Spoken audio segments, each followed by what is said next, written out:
So with that being said, we're going to go ahead and do some level ups. So starting with Agamu, who is going to level 3 Cleric. He's going to get 5 more hit points, bringing that up to 18. He's going to have another Bab. He's going to go to 2.25. He's going to get 1 reflex save, and he's going to get another favorite class alternative. If you doubt my ability, go to good old Archives of Nethys. 1 off save, and the most important thing is he gets a 2nd level spell, which is quite relevant, because he is a good spellcaster. So, let's go to the Cleric spell list and quickly look at 2nd level spells. There are a lot of them. Quickly talking about the ones that are valuable. Lesser Animate Dead has some utility if your deity allows you to cast that, and your party allows you to cast that. Bear's Endurance, again, utility, but really that's better as a potion or a scroll. Bone Fist, again, utility if you really need it, but usually there's better. Bull Strength is a decent early level spell. It gives you a strength bonus for a short period of time. However, it doesn't stack with the eventual belts you'll be getting. Cure Moderate, you can usually spontaneously convert. Death Knell, if you are perfectly fine with killing things that are dying, gives you a bonus caster level per period of time. Delay Disease, Delay Poison, those are all viable in certain circumstances.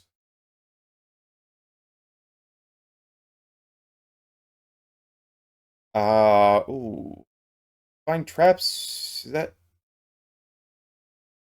Yes, Find Traps can be useful under the in the right party and in the right game. It gives you the automatic perception check against traps.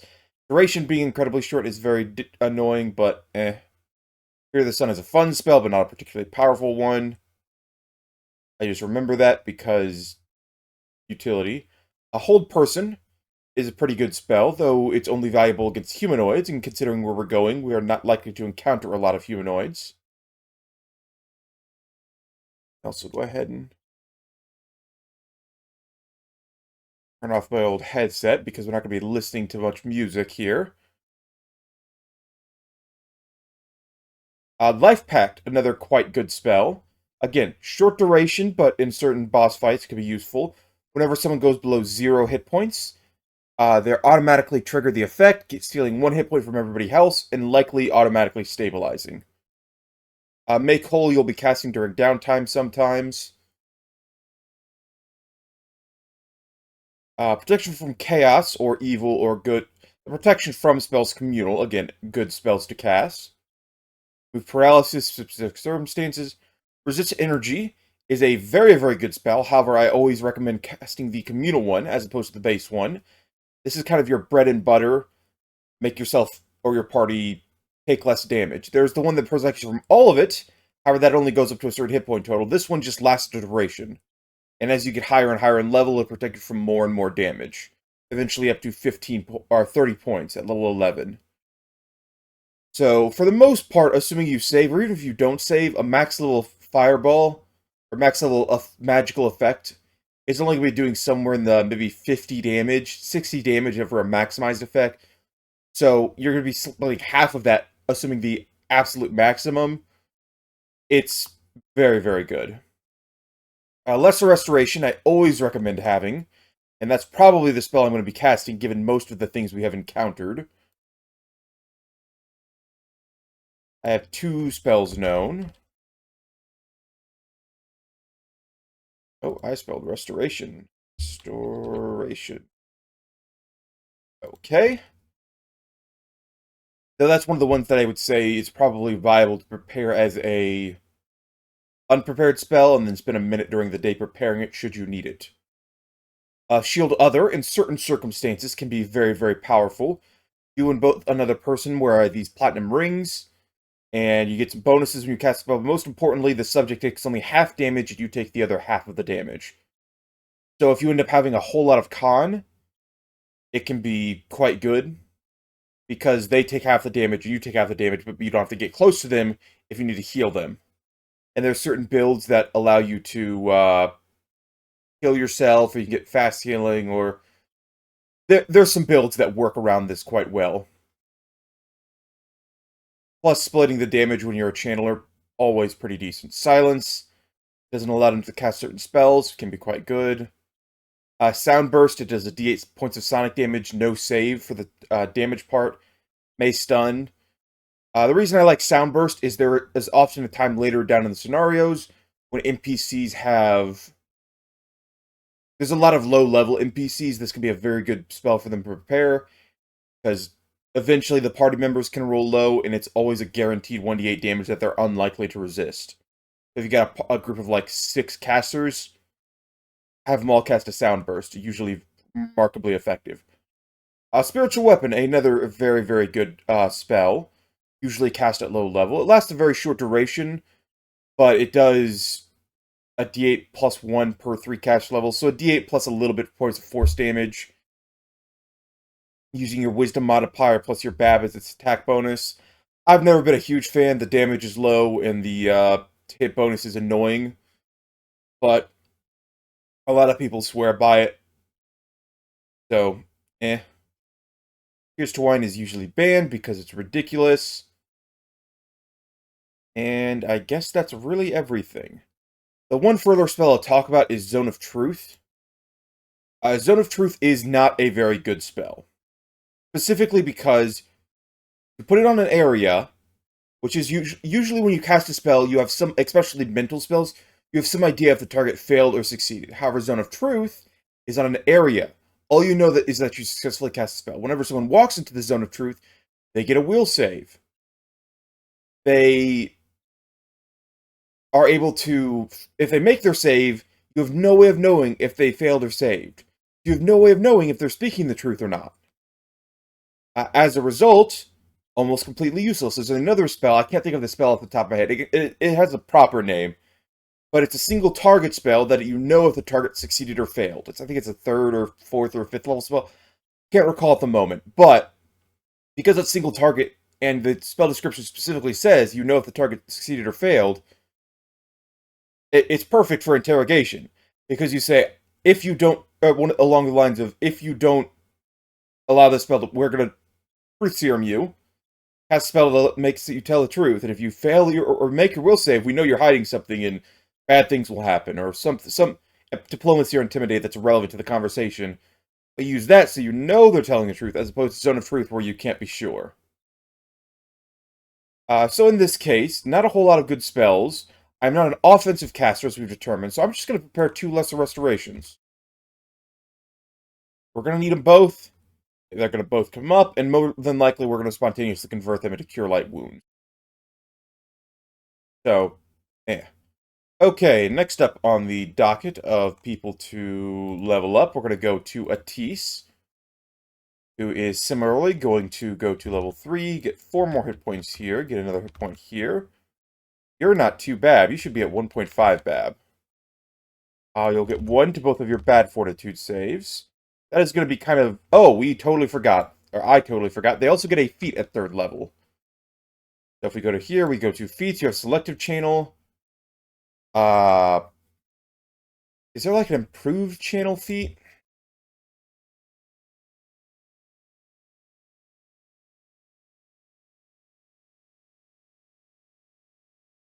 Perfect.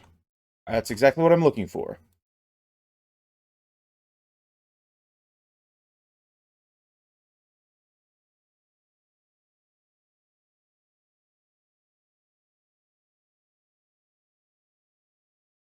Okay, so Agamu now has a channel harm, which is going to be DC 18. Is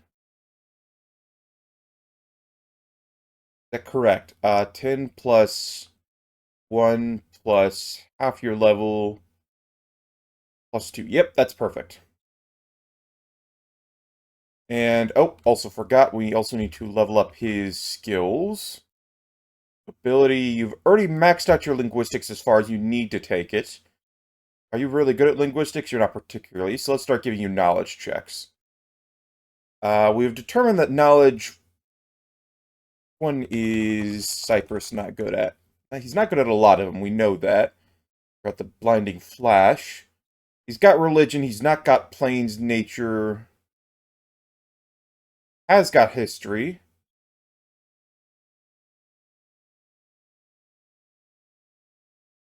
I guess we'll put points into knowledge history. This point. Mostly just because we can. Alternatively, spellcraft, so we can start identifying magical items.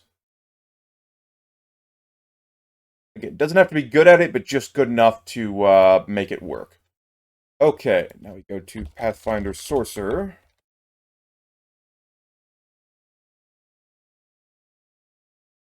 You have 5 first level spell, and most importantly, you get another Bloodline power and spell available to you. Peace. Start with spells, you'll just get a 5th. Okay, and we unlock another spell known, so we'll have to go to your spell list and grab a new one. We then need to, once again, upgrade your skills. There. Intimidate. Another nobility. Another perform oratory. Okay, perfect. Plus spell level. Hostile spell. Got it. Okay. So, abilities. You have... Let's just do a new first level spell. Let's look for some, like, pure damage. I think we're going to go with Magic Missile today.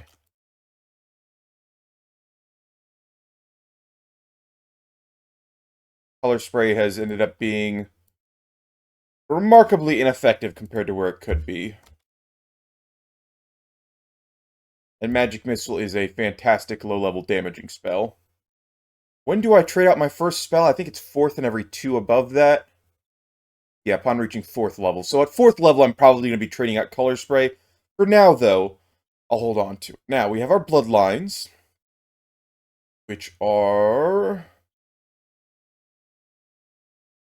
somewhere. Here we go. We are the Imperious Bloodline. Don't need this open any longer. Our 3rd level power. When you receive a morale bonus from any spell or spell-like ability or magic item, including those you cast on yourself, this bonus increases by 1. Okay.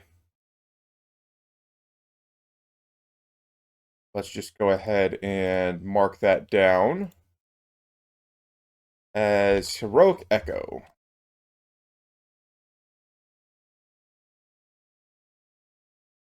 Makes things nice and easy. Now, what spell are we going to have you learn, or what are we going to give you? You're going to be apparently an evocation caster? I don't like... Why did I give you evocation as a spell known? Or spell focus? I think I just put evocation down for no other reason than I did. At this point, we kind of have to lock it in as to what we're going to be going for. So, I don't want enchantment, because enchantment is inherently a lot of save or die, and there's going to be a number of things they're going to be immune to. Transmutation's not bad, however, once again, a lot of things are inherently immune to a lot of transmutation effects. But it's a pretty good spell list in terms of save or dies, plus defensive spells. But again, I'm a sorcerer, I don't always have the most active list. Oh, I also get Moment of Greatness on my spell list. Let's go ahead and quickly slap that one down. Also figure out what that spell does, because I cannot remember.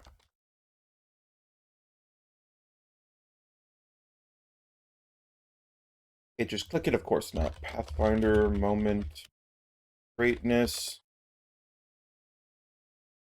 Okay, each stealth plus around each creature, greater potential, blah blah blah. It can double the morale bonus for a single check before making a roll. Okay. I mean, we're definitely going to be picking up the spell Heroism at some point, however, that is a 3rd level spell, so that is going to be at least 6th level until we're able to pick that one up. Or 7th level in this case, so it's a long way away before we end up getting Heroism. We get some Heroism potions if we wanted to, But again, that's not going to do a whole lot for us at the moment. So, Sorcerer... Let's go back to the Sorcerer Wizard spell list. I need to see the spell schools while I'm... Oh, they don't list them out by... Okay. Go to this one, specifically because it lists out the schools by type. Not doing Necromancy, we're not Universal is not an option. Conjuration, you don't really need spell focus for, and I'm not going to be a conjurer. You don't need Abjuration. Again, not an important one. It really comes down to Transmutation or Evocation. Let's just continue doing Evocation just because it's a good spell list to buff the DCs of. We're going to go Greater Spell Focus.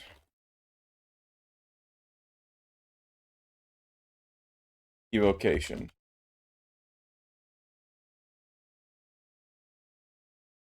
And you are done? Question mark? Yes, you should be done. Okay. Next step is going to be Cypress. Level up to 3. He gets 18 hit points. Gets an extra this bad boy. He's a 0.25 Bab. Gets 1 in his low save. Then go to his skills and start rounding things up.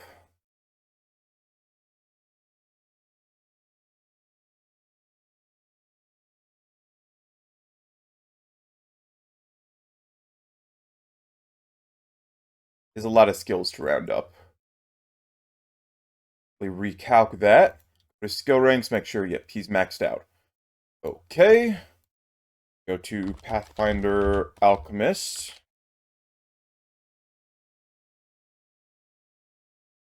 Gold Archives of Nethys. And we see we get our bombs now do 2d6 damage, which is a massive improvement. We also have to go back and change our bombs to 4. Alchemist bombs do 2d8.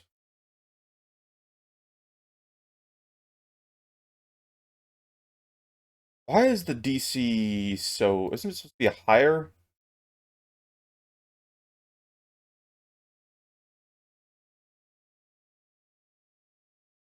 And this is not going to be 7 damage. Because we're going to assume point blank range. 10 plus half level plus... Oh, yeah, okay, it should be DC 15. Should also have notes.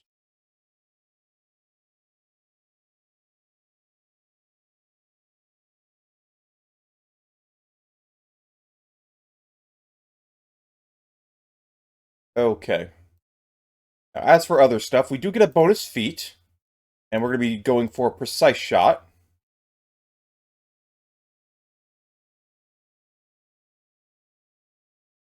Precise shot.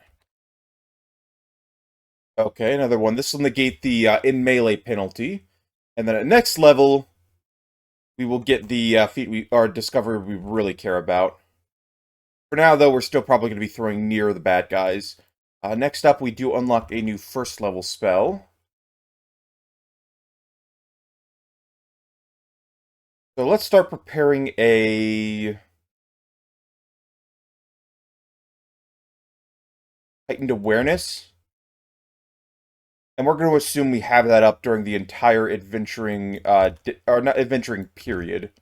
We can discharge it if we need to, but I'm just going to hard bake it into my skill checks.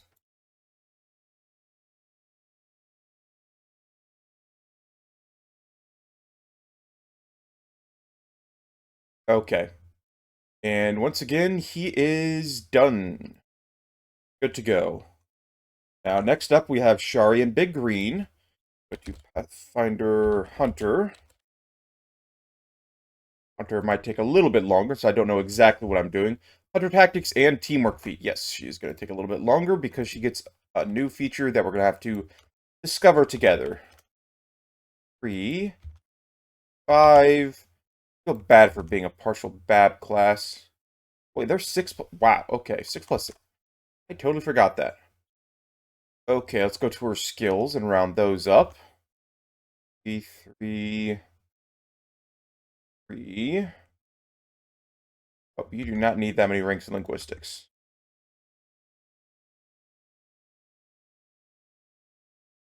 Okay, what do I need to get more ranks in at this point? Knowledge checks are kind of unimportant. I could take dungeoneering or geography. Good old Cyprus, do you have dungeoneering or geography?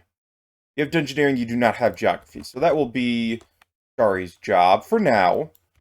At least to be able to make the checks, even if she's not going to be good at them. The recalc button, so everything gets recalced. Again, the more information that is in the Roll20 sheet, the longer this recalc is going to take. So spellcasters have it especially bad. Now you have access to 3 spells per day of first level.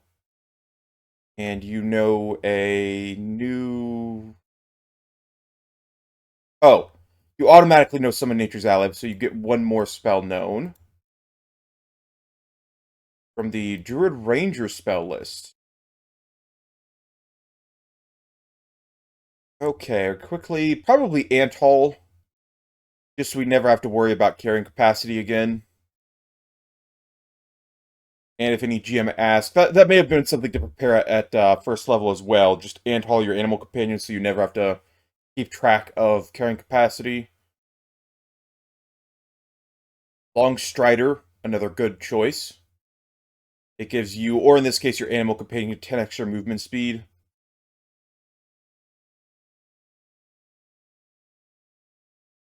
Shield Companion, I don't want that. Your animal companion is less likely to take damage than you are. Okay, so we're going to go with Antall, and we're just going to have to prepare and cast 1 of those per day. Oops. One of those per day, and not worry about it. Now, as for feats, you have both a normal feat and a teamwork feat. Hunter Tactics says...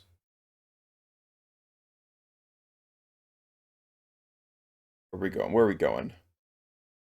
You gain Outflank as a bonus feat, which, have I already marked that down? I have not. Have I said Precise Companion? I have not.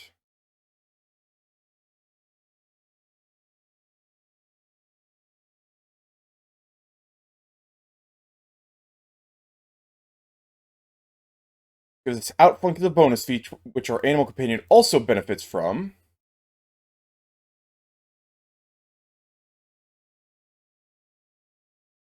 At 3rd level, you automatically grant a bonus feat to your Animal Companion. And you automatically get a bonus feat as well. Let's go ahead and go class features. We have Hunter Tactic. Okay. Standard action, you can learn a new bonus feat in exchange for her most recent one. Well, I'm going to let you on a little secret. There is a bonus feat that is always going to be worth it. Pathfinder Teamwork feats.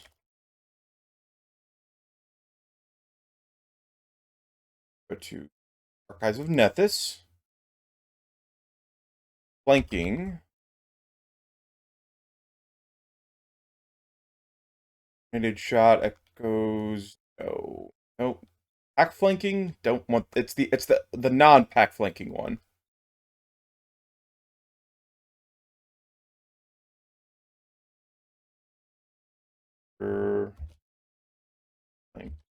Beat.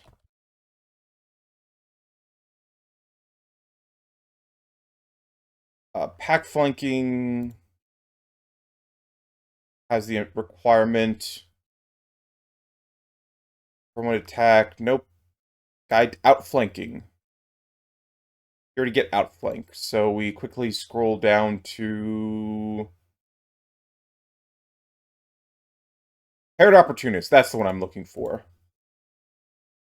Paired Opportunist. There we go.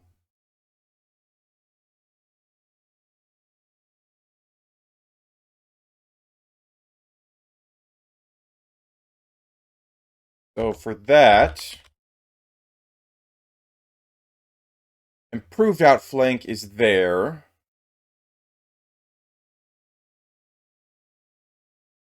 Consider be flanking the foes if you are adjacent to a foe who's occupying, yes. So once we get up to 6 Bab, so at 8th level, we'll get access to this. For now, though, we don't. We just have pack flanking as a...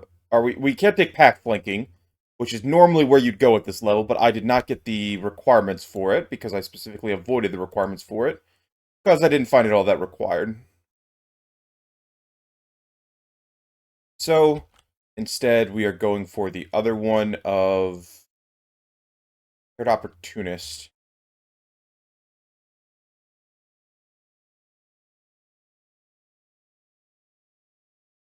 Okay. Shari beats Third Opportunist.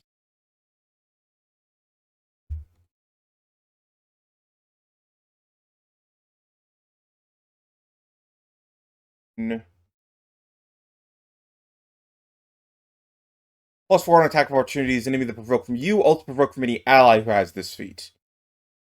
Of course, we are still limited in our number of attacks, but we do gain a bonus feat this level, which we're going to take in Dirty Fighting. Because I'm feeling we're going to become a trip build later down the line. There are some good things we can do to take advantage of that. Especially when we're flanking, we're going to get additional bonuses. So Dirty Fighting is a good way to get access to that. I can go ahead and show you what this feat does. Fighting, AON. When you attempt a combat maneuver against a foe you are flanking, you can forego the +2 on flanking and instead have a combat maneuver not provoke the opportunity. However, if you already have the feat that makes it so it doesn't provoke, you can instead increase the bonus for flanking by a +4. This also functions as a ton of other feats for the purposes of meeting improved combat maneuver feats, as well as those further ones. So, instead of taking combat expertise and having a 13 intelligence, which you are unlikely to do on a number of characters, you take the Dirty Fighting feat. Which, honestly, is just a way better feat in terms of using combat maneuvers than the other feat is to begin with. So, that's done. Dirty Fighting. The other thing we could take is Power Attack, which I would like to take, but I don't know when we're going to be able to take, because it's going to be Power Attack, and then we're going to take Improved Trip at 5th level, and we're going to get Improved Outflank at the next level, and then we're going to take Greater Trip at 7th level.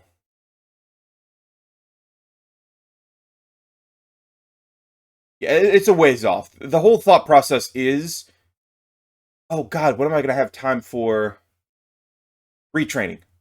Once the mount gets high enough or large size, we can retrain out of undersized mount. Okay, that makes sense in my mind. The advantage being you can... the advantage of this whole build is if you successfully use a combat maneuver that provokes an attack of opportunity, and you have access to the paired opportunities class feature, when they fall over... Actually, do you have the stats to take advantage of it? You do not. Never mind. We're going to totally skip that thing I was just talking about. Act flanking... No, it doesn't. Okay. That whole thing I was just talking about, we're not going to be doing it because I don't have the dex. Then we're going to go for Power Attack. And we're just going to... a Power Attack here.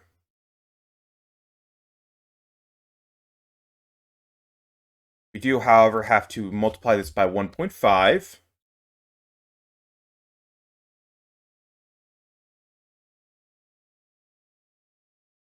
Times 1.5. Double close bracket that. Because she's almost always going to be two-handing her weapon. So, back to the Hunter class. The reason we're not doing that is because she doesn't have the Dex to take advantage. If you are playing a Dex-based Hunter, which would be a very fun idea to do, every time your animal companion provokes, you also get a provoke. So it effectively doubles your attack opportunities on every action you take. There's a tandem trip teamwork feat that you get to roll twice and take the higher on your trip attacks. So you trip them, you get 2 attacks. They stand up, you get 2 attacks. Same with your animal companion. So effectively, every time you trip, you get 4 attacks, assuming they're dumb enough to stand back up. It can be powerful in builds that have you attack. A lot of animal companions only have one big wallop, as opposed to a bunch of small attacks. This can be quite good on those builds. Instead, we're going to be taking the. I guess if we don't need the Parrot Opportunist feat, because they should be provoking opportunity, we're going to take Escape Route instead. Escape Route being another teamwork feat.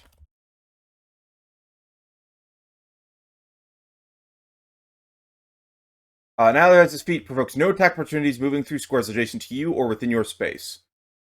So if it's supposed to be where you have 2 people standing side by side, you kind of run around and get in position to flank allies. In reality, when you're riding a companion who also has this feat, you just don't provoke attacks opportunity with movement.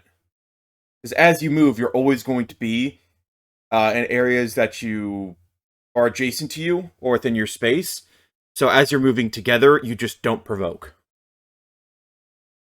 A fun little cheeky thing you can do. So I've leveled you up, I've given you new spells, I've given you a feat. Go ahead and look at your damage, everything's good there. We'll go through and do magic items in just a moment. We do still need to level up Big Green, so we go to Pathfinder Animal Companion. KON. Companion details. At 3rd level, you get a strength bonus and dex bonus. All of these, I'll go ahead and put it in Misk. Also, let's go ahead and get rid of your ability damage. And you also get an armor bonus improved. Let's go ahead and give you a +2 there. No more fields. I do not. That does not help. A 7. Because at this level, you notice we don't get an extra hit die, so we don't get a lot of this stuff. We do get some other bonuses. And most importantly, we now have access to evasion.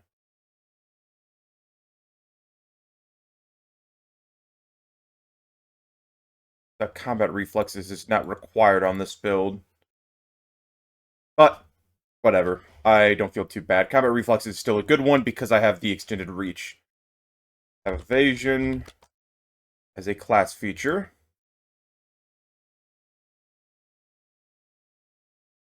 And that is all we get. Ability score increase at next level is going to be an important one. Regardless, other than that, I think we are done there. Yes, looks like it.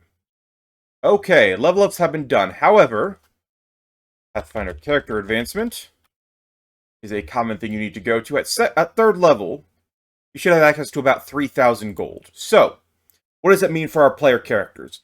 That means, on average, everybody should have around a +1 cloak and a maybe a weapon of their choice, or.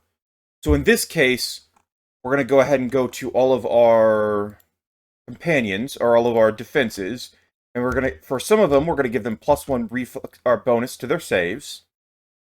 So for basically all of our casters, are going to get a +1 bonus to their saves with via a Cloak of Resistance. Why do you have a +1 bonus already? It's supposed to be like that instead. And a Gamu. His resistance bonus. Not put in zeros, let's actually put in ones. And then as for Shari, she needs an Amulet of Mighty Fist for her animal companion. She can't afford that currently. So instead, she is just going to get a +1 Bardiche. Is there a reason I chose Bardiche over Lucerne Hammer?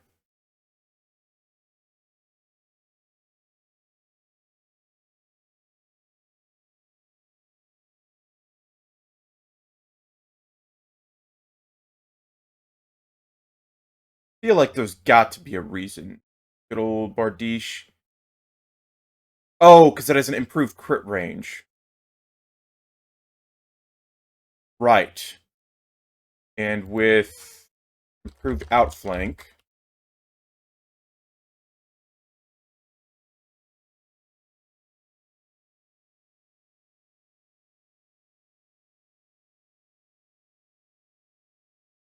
Where's the crit teamwork feats?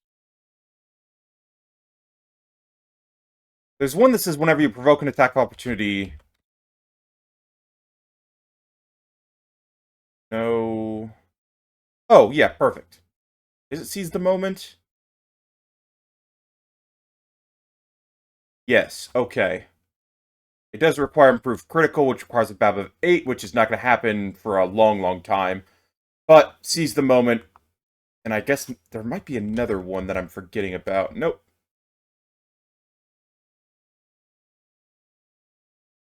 So that's the reason why I chose that weapon, because it has a higher crit range.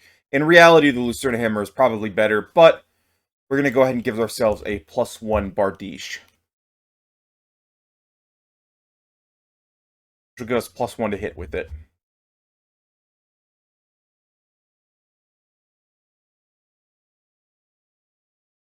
And that's really all we can afford. The rest of the money we can assume has gone into a wand of healing of some sort, some various knickknacks and baubles. But those are the big purchases you should have at third level. If you are pooling all your money together, which I do recommend doing, buying, of course, as I've said before, have one person in charge of the money, kind of keeping track of everybody. We have a big document that says approximately how much everybody should have based on how much wealth they currently have on their person and how much money we have remaining in our pile. We have an Excel spreadsheet for that. Otherwise, you can just divide up and say, here, everybody gets this. But if one person, for example, the reason I like pooling money, usually early on, it's more important that the warrior gets a +1 weapon than a caster gets a +1 cloak. Because they're not going to be running into a bunch of really high saves early on. So that's a little bit better. But for the rest of it, for example, these guys need our casters need a 4,000 gold piece item for their next upgrade. They can't afford that yet. So a lot of the money is just going to kind of be sitting in their backpack rather uselessly. So why not instead get a magic item, or pool together, get one person a +1 head, or +2 headband, pool together to get a Name of the Mighty Fist for the animal companion, or get some cloaks for Shari. I'm not doing that just for convenience, but assume that I definitely will be later down the line. Thanks for watching. I hope you all enjoyed. Feel free to follow links down below if you want to see some of my content, and I will see you all next time.